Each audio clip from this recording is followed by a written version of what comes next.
Сега ще ви покажем как се прави мастер-клас с продукти за коса. И тук при мен е един специален човек за мене, с който работим отскоро. Това е Светла.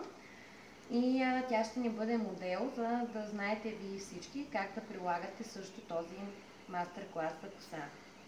За целта ни е необходимо да отделим два кичура от двете страни на главата на модела.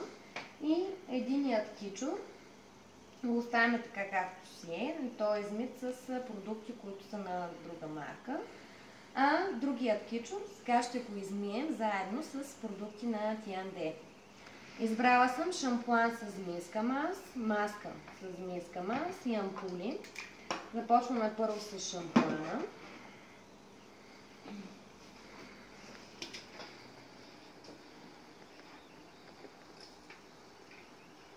Косата се намокра добре, вземаме малко количество от продукта.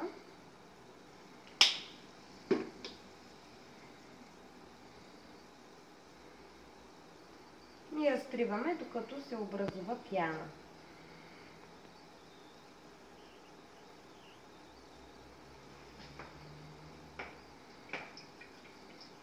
Изплакваме обилно с вода.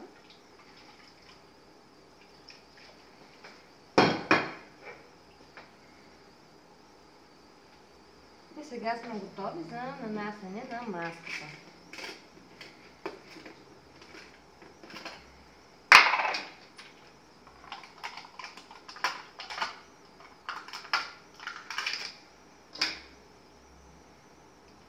Съвсем малко количество е необходимо. Маските на компания Тианде се поставят и в основата на косъма или само в краищата. И за да можем да активираме още повече компонентите в маските и крем-балсамите, след като нанесем върху косата, е добре косата да бъде сресана с продукта.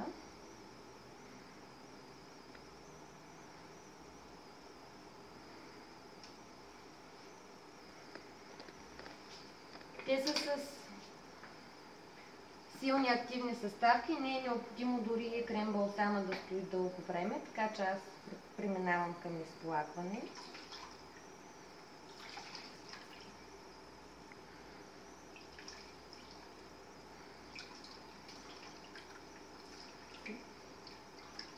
Преливаме. Така, да, може да пуснеш копичката. Само че не виждам нищо. Ето, Благодаря. така дръж. И след това изсушаваме косата с сешуар.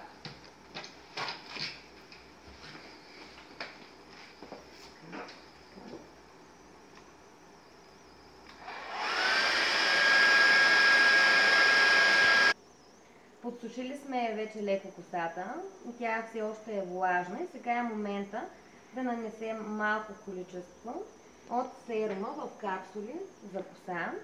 Той се нанася от краищата към корените. За един кичур коса ни трябва съвсем мъничко количество от ампулата да поставим, когато правим процедурата на цялата коса. При средна дължина половина ампула и при дълга коса, тогава вече слагаме цялата. Нанесохме равномерно и продължаваме с сушене.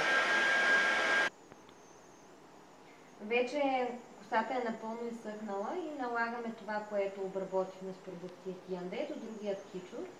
И това, което веднага се забелязва, е блясък.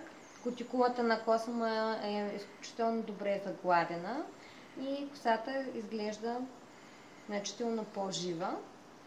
Най-важно е в случая Светла сама да погледне творението и да сподели какво забелязва тя различно.